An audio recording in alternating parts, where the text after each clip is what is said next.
Top 5 des meilleurs pays pour enseigner le français et la langue étrangère en ligne. Bonjour à tous, c'est Jérémy, bienvenue dans cette nouvelle vidéo. Aujourd'hui, on va voir 5 des meilleurs pays pour enseigner le FLE en ligne. Dans ce top 5, alors il y a un petit peu de subjectivité, j'ai un petit peu donné mes goûts personnels, mais pas que, parce que je me suis basé déjà sur l'avis de certains nomades digitaux et youtubeurs en ligne.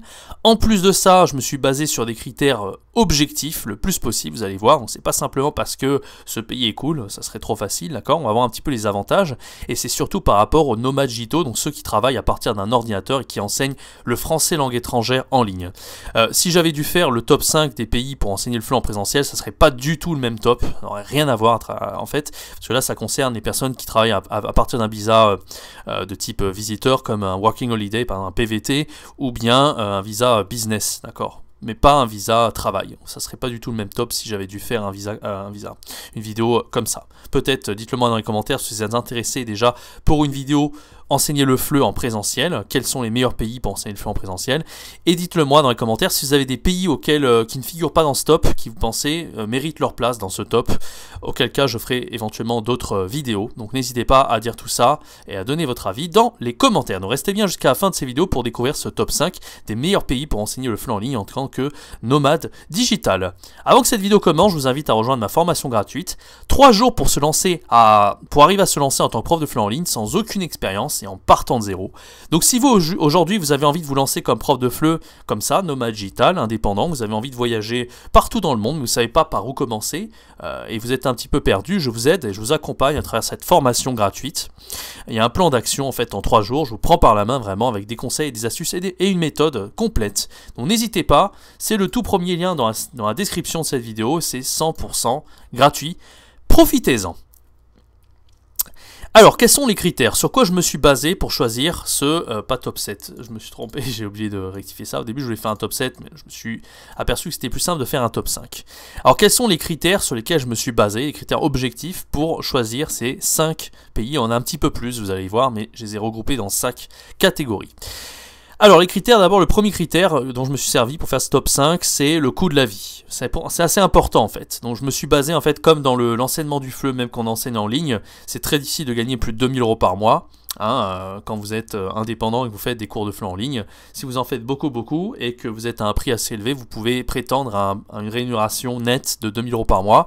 Donc j'imagine qu'avec un 2000 € par mois, c'est quand même relativement confortable, mais il y a quand même des endroits au monde qui sont très chers. Je pense notamment à la ville de Londres par exemple, ou certains endroits aux États-Unis, en Californie, ou je ne sais quel endroit, même le Japon est assez cher. Donc voilà, bon, moi je me suis basé sur des pays qui, au niveau du coût de la vie, sont pas très chers. Vous allez voir, c'est même parmi les moins chers, parce que l'avantage en fait quand vous êtes prof de FLE en ligne, c'est de pouvoir mettre un maximum d'argent de côté. Donc quels sont les pays qui peuvent vraiment être intéressants pour vous pour enseigner le FLE? D'accord, bien sûr, je me suis pas basé sur, enfin si, j'ai essayé de me baser sur le Covid-19, mais c'est vrai qu'avec la pandémie actuelle, c'est un peu plus dur de voyager, c'est pas forcément la meilleure des idées, mais quand tout sera un petit peu débloqué, ce top 5 sera encore plus valable, d'accord?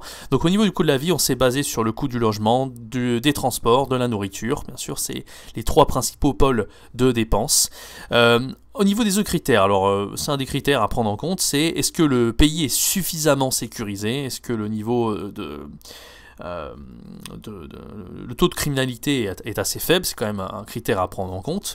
Je sais qu'il y a beaucoup de destinations, par exemple en Amérique du Sud, qui sont très prometteuses, très attirantes, mais voilà, au niveau de la sécurité, c'est pas forcément le top, d'accord? Donc j'ai aussi pris ça en compte dans ce top 5.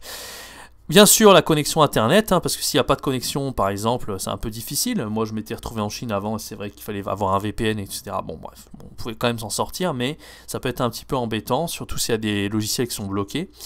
Tout dépend. Donc voilà, la connexion internet, est-ce que c'est facile d'accéder à internet? Quand vous allez faire votre cours sur Zoom avec vos apprenants, est-ce que vous allez suffisamment bien voir leur tête? C'est ce que j'ai écrit, voilà, donc ça c'est quand même un critère important. 4e critère, est-ce que c'est fun d'y vivre? Bien oui. Si vous voyagez, c'est pas pour rester dans un bureau toute la journée, donc évidemment c'est pour faire des activités. Donc est-ce que c'est suffisamment fun de faire des aventures? Est-ce qu'il y a de la montagne? Est-ce qu'il y a de la plage? Est-ce qu'il y a de la nature? Est-ce qu'on peut se relaxer également? Est-ce qu'il y a des événements culturels, etc., etc. Donc c'est quand même important. 5e point, est-ce que c'est facile d'y donner des cours au calme? Est-ce qu'il y a des espaces où on peut travailler, des bibliothèques, des espaces de coworking? Est-ce que les logements ils sont plutôt adaptés? Bon, ça fait aussi partie du coût de la vie, c'est-à-dire est-ce qu'ils sont pas chers et en même temps très confortables pour donner nos cours en ligne? Vous voyez, il y a pas mal de critères dans ce top 5. Commençons ce top 5 sans plus attendre.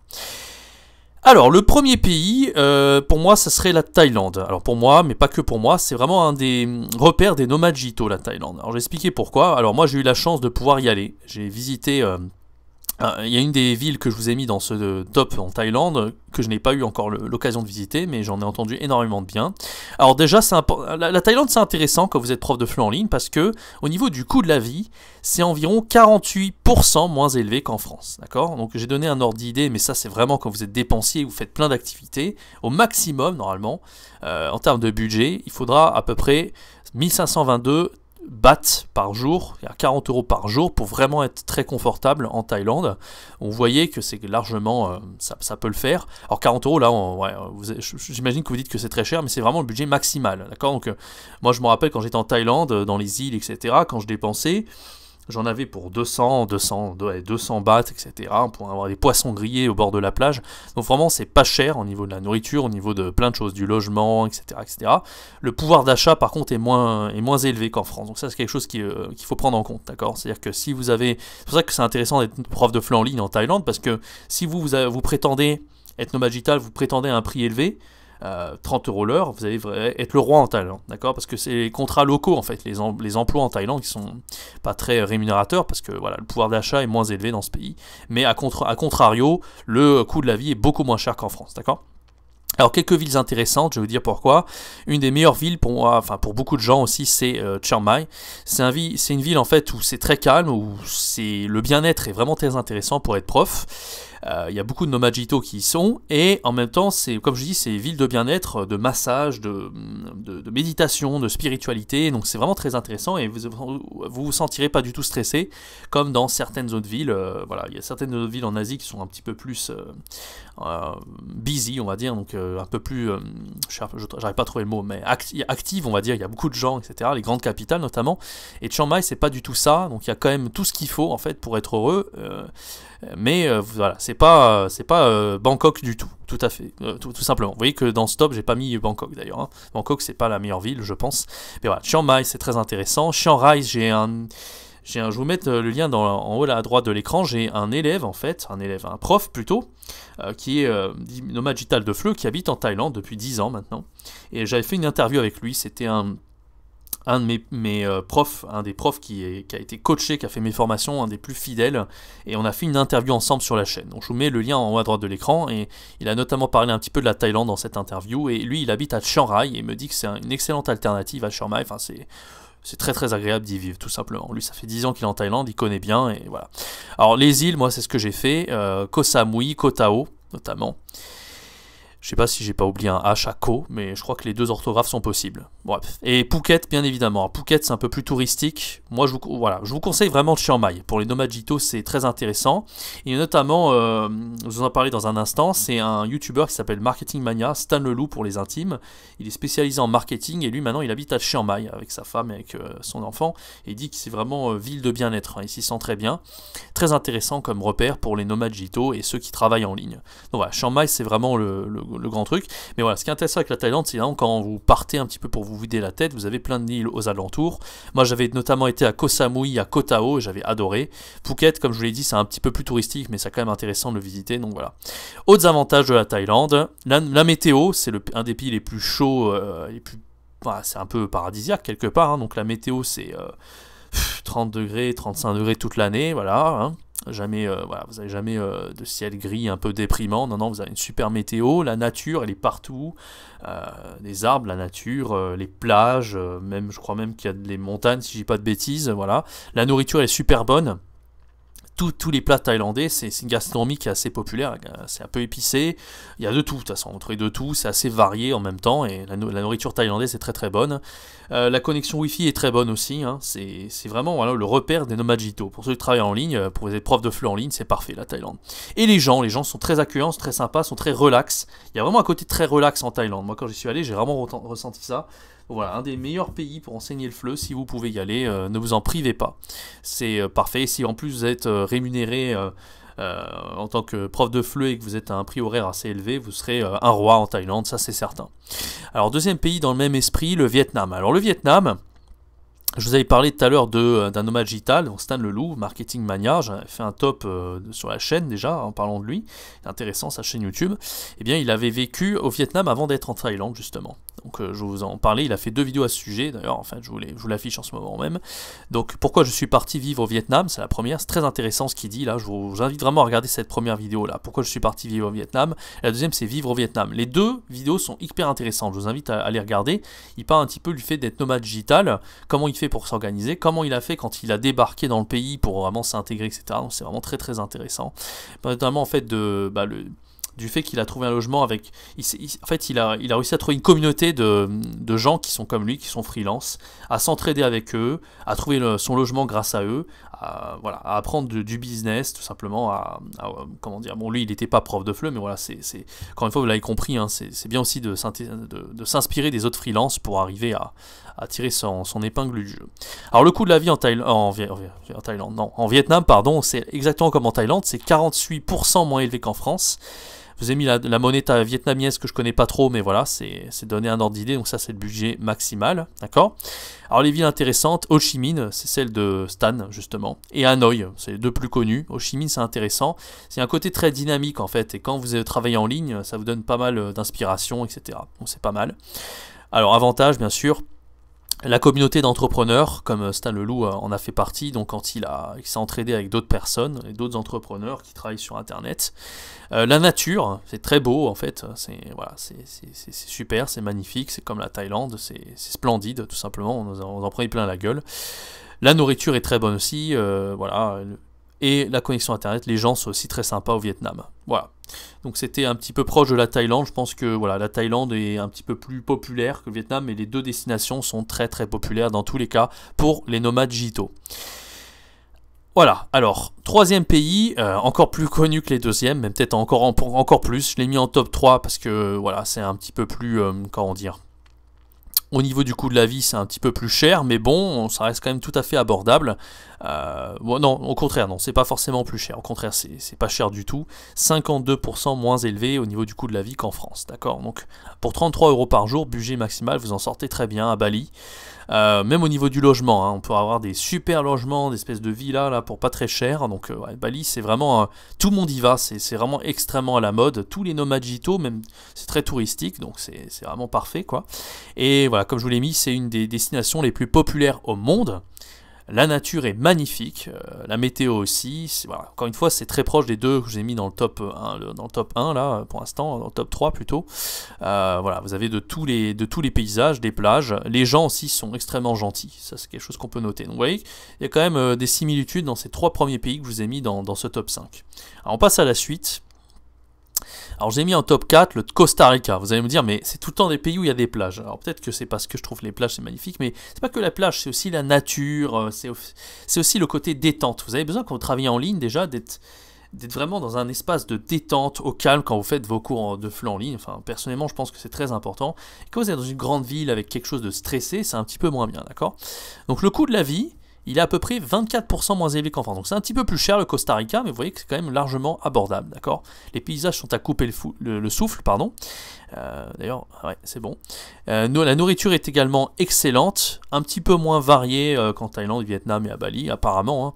Mais voilà, ça reste quand même quelque chose de très intéressant. Et là, je vous donne un youtubeur qui en parle, qui avait fait un petit bilan de son voyage au Costa Rica, qui est aussi un nomade digital. C'est Antoine BM. Voilà, il avait fait un bilan, donc c'était intéressant de voir un petit peu ce pays, de découvrir ce pays qui est vraiment pas mal pour y vivre, en tout cas pour les nomades digitaux, on n'y pense pas forcément, mais voilà, on a un petit peu l'esprit paradisiaque comme on l'a vu dans ce top 5. Allez, maintenant on va passer à d'autres pays. Ah oui, j'ai oublié le dernier point, c'est le côté écologique de ce pays, il est très propre dans l'ensemble, ce qui est vraiment pas un point négligeable, très organisé également. Allez, maintenant, alors les autres pays, moi je l'ai mis dans une catégorie que j'ai appelée les pays d'Europe de l'Est, parce que j'ai du mal à voir quel est le pays où il fait bon vivre, mieux vivre que les autres pays d'Europe de l'Est. C'est très difficile à dire, mais il y a quand même souvent des pays qui sont cités. Alors moi j'en ai mis 3, mais il y en a plein d'autres en vérité, hein. Il y en a qui sont plus à la mode. La Géorgie, je vous l'ai pas mis par exemple, mais il est très à la mode. Enfin bref. Libreinfoot me dit dans les commentaires s'il n'y a pas un pays que vous pensez qui est plus intéressant. Alors moi j'en ai mis 3. J'ai mis d'abord la Hongrie, ensuite j'ai mis l'Estonie et en troisième la République tchèque, avec chacune des capitales en fait. Prague, Tallinn, Prague pour la République tchèque, Tallinn pour l'Estonie et Budapest pour la Hongrie. Alors pourquoi c'est intéressant l'Europe de l'Est? Déjà au niveau du coût de la vie, c'est beaucoup moins cher qu'en France, d'accord, 45% moins élevé qu'en France en moyenne, donc c'est pas négligeable du tout. Que ce soit au niveau du transport, du logement, de la nourriture, à tous les niveaux quoi, quasiment. Même pour les logements, si vous avez besoin juste d'une chambre, ne serait-ce qu'une chambre, ça peut être dans les 200 €, vous pouvez avoir quelque chose de tout à fait correct, d'accord. Si vous avez un peu plus de budget, voilà, vous pouvez vraiment être un roi en Europe de l'Est, il n'y a aucun problème. Et puis c'est des villes qui sont très belles à visiter en fait, qui sont très jolies. Et en Europe de l'Est, pareil, la mentalité est très bonne. Les gens sont très sympas, enfin voilà, c'est vraiment très agréable. Donc l'architecture est sympa, surtout en Hongrie, c'est magnifique. Voilà, quand on voit un petit peu, moi j'y suis jamais allé, mais voilà, c'est très très beau à voir. Les transports sont très bons, sont pas chers du tout en plus pour... en général, c'est aux alentours de moins d'1 euro, 80 centimes, ce qui est beaucoup moins cher que dans certains pays occidentaux. Voilà, et Internet, évidemment, est très bon dans ces pays-là. C'est aussi une des raisons pour lesquelles beaucoup de nomades digitaux y sont, tout simplement. Et en plus, c'est des premiers, c'est les pays qui sont vraiment spécialisés là-dedans, hein, donc ils ont des visas nomades digitales. Hein. Alors, il faudrait se renseigner là-dessus, mais c'est vrai que ça fait partie des premiers pays au monde à avoir instauré un visa spécial pour les nomades digitaux en fait. Comme ils ont vu qu'il y avait tellement de nomades digitaux qui adoraient aller dans ces pays-là, ils se sont dit bah pourquoi on ferait pas un visa spécialement adapté pour ces gens-là en fait. Donc vraiment foncez, si vous pouvez travailler en Europe de l'Est, c'est aussi extrêmement intéressant. Culturellement, ça reste l'Europe, donc c'est un petit peu moins loin, mais voilà, c'est quand même très très intéressant. Voilà, merci d'avoir regardé cette vidéo, j'espère qu'elle vous a plu. N'hésitez pas à faire vos suggestions dans les commentaires d'autres pays que je n'ai pas cités dans ce top. Il y en a plein qui peuvent être intéressants en réalité. Moi, je voyais quand je regardais sur internet, que j'ai fait pas mal de recherches avant de faire ce top, parce que j'avais vraiment pas envie de... Enfin, j'avais envie de faire quelque chose qui faisait sens par rapport au côté nomade digital. Des fois, je trouvais des pays, je comprenais pas pourquoi ils y étaient. Par exemple, l'Australie, moi, j'ai toujours entendu que c'était cher. Alors, je sais pas pourquoi ils l'avaient mis. Alors, peut-être que l'Australie, c'est une destination qui fait rêver, certes, mais pour moi, voilà, c'est Londres, il faisait partie aussi. Moi, j'ai vécu à Londres, je trouvais ça extrêmement cher. Donc, si vous êtes nomade digital, vous gagnez 2 000 € par mois, c'est pas mal, mais il faut enlever à ça le coût du logement, le coût des transports, le coût de plein de choses, la nourriture. Et voilà, si vous restez avec ça, mettre de l'argent de côté, c'est pas évident. Donc, il faut quand même choisir aussi par rapport au coût de la vie, c'est quand même important, je pense, parce que c'est pas parce que le coût de la vie est élevé que la qualité de vie est élevée. Encore une fois, faire attention entre qualité de vie et coût de la vie. Donc, c'est pour ça que j'ai mis des pays où le coût de la vie était pas cher, mais où la qualité de vie était exceptionnelle. Et ça, c'est important, parce que, encore une fois, c'est mon avis, mais il y a des pays où le coût de la vie est extrêmement cher, et la qualité de la vie est vraiment horrible, parce que vous êtes stressé toute la journée. Donc voilà, c'est pour ça que j'ai fait ce top, je me suis dit que ça serait intéressant. Donc n'hésitez pas à dire ce que vous en avez pensé, laissez-moi un like si vous avez aimé cette vidéo, abonnez-vous à la chaîne et activez la cloche, vous avez à peu près un peu plus d'une centaine, 12% à l'heure actuelle à avoir activé la cloche, mais si vous activez la cloche, vous ne raterez pas le contenu que je poste tous les jours sur la chaîne pour aider les profs de FLE en ligne comme vous à vous lancer sur internet. Merci d'avoir regardé cette vidéo, je vous donne un rendez-vous à très bientôt pour une prochaine vidéo. C'était Jérémy, ciao bye bye.